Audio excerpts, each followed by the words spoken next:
Hiperinflación. Déficit fiscal. Intervención directa del gobierno en casi todos los sectores económicos. Sobreprotección del mercado interno. Baja competitividad. En el último cuarto del siglo XX, el Perú era conocido como un ejemplo de mala gestión macroeconómica y de crisis económicas y sociales generalizadas. Todavía estábamos sufriendo el costo acumulado de el mal manejo económico que había tenido la economía peruana en los 70s y sobre todo que se agudizó en la segunda mitad de los 80. Había además una inflación brutal. La inflación de 2 años de ahora era la inflación de una semana de entonces. El dato de informalidad de referencia de antes del desastre, digamos, es 25% de la economía. Ahora es 60% de la economía más o menos, ¿no? Y el dato de pobreza vigente es 20, pero vinimos de 55. En el Perú nunca había habido ese tipo de pobreza, nunca había habido ese tipo de informalidad. El ministro de Economía de entonces, Juan Carlos Hurtado Miller, anunciara un drástico plan de estabilización. La lata de leche evaporada que hoy costaba en la calle 120.000 intis, costará a partir de mañana 330.000 intis. Todavía la economía peruana estaba, no diría que era un enfermo terminal, pero estaba en unidad de cuidados intensivos. Saber qué iba a pasar con el tipo de cambio, con el precio de los productos esenciales, con las finanzas públicas y todo era esencial para poder manejarte en un contexto muy complicado. Muy poca gente o nadie sabía a ciencia cierta si eso iba a detener el proceso inflacionario alto y sostenido que enfrentaba la economía peruana en aquel tiempo.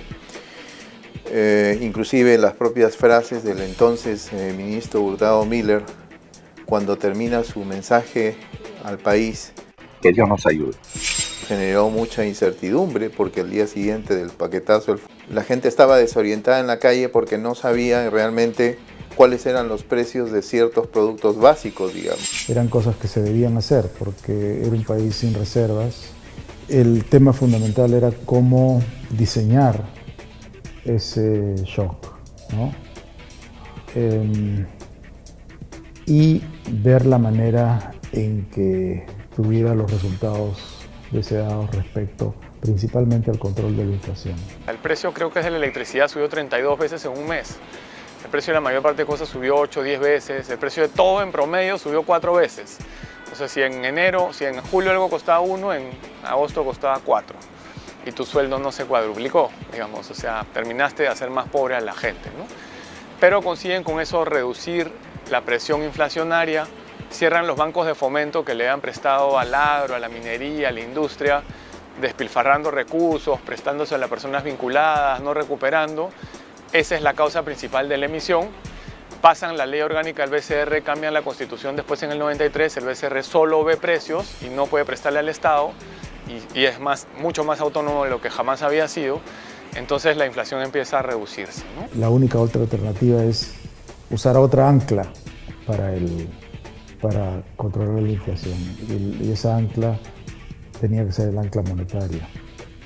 Entonces empezó un programa muy duro, manejado creo que magistralmente por el viceministro Jalilíe. Se empezó el famoso manejo de caja diario, que no se podía gastar más, ¿no?, como Ministerio de Economía y Finanzas, de lo que se había recaudado, ¿no? Eso ya era un cambio fundamental, porque previo a eso, no importaba mucho el déficit total, al final siempre se iba a encontrar financiamiento, así fuera causa de hiperinflación. Se dio una nueva ley del Banco Central que poca gente la comenta, pero que fue esencial. Se le prohibió al Banco Central por ley prestarle dinero al Estado. Y eso ha sido algo que dio muchísima confianza.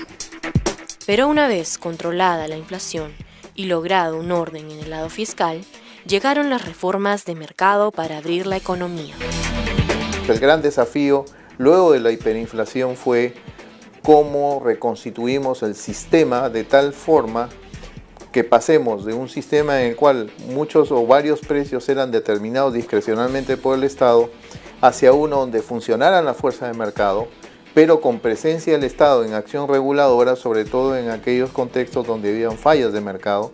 Y eso fue una tarea bastante importante, vamos a decirlo así, que rindió sus frutos.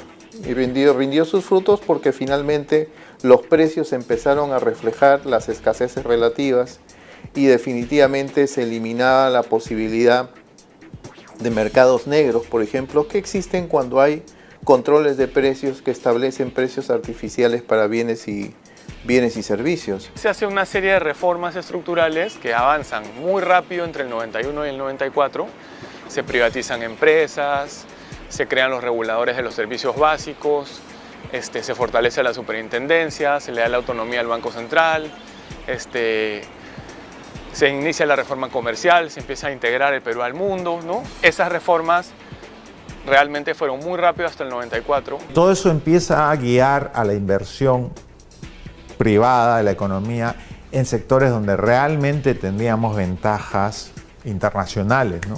Entonces empieza un primer auge de la minería, empiezan a aparecer proyectos mineros importantes, ¿no? Se privatizan las telecomunicaciones, entonces vienen las inversiones grandes. La privatización fue hecha no solamente para obtener dinero, sino para inyectar eficiencia en empresas que estaban generando pérdidas cuantiosas al Estado. Entonces, en el orden macroeconómico, esto de ordenar la economía, hacer que haya responsabilidad en las finanzas públicas, la independencia del Banco Central, que no pueda financiar déficits fiscales, ¿no es cierto?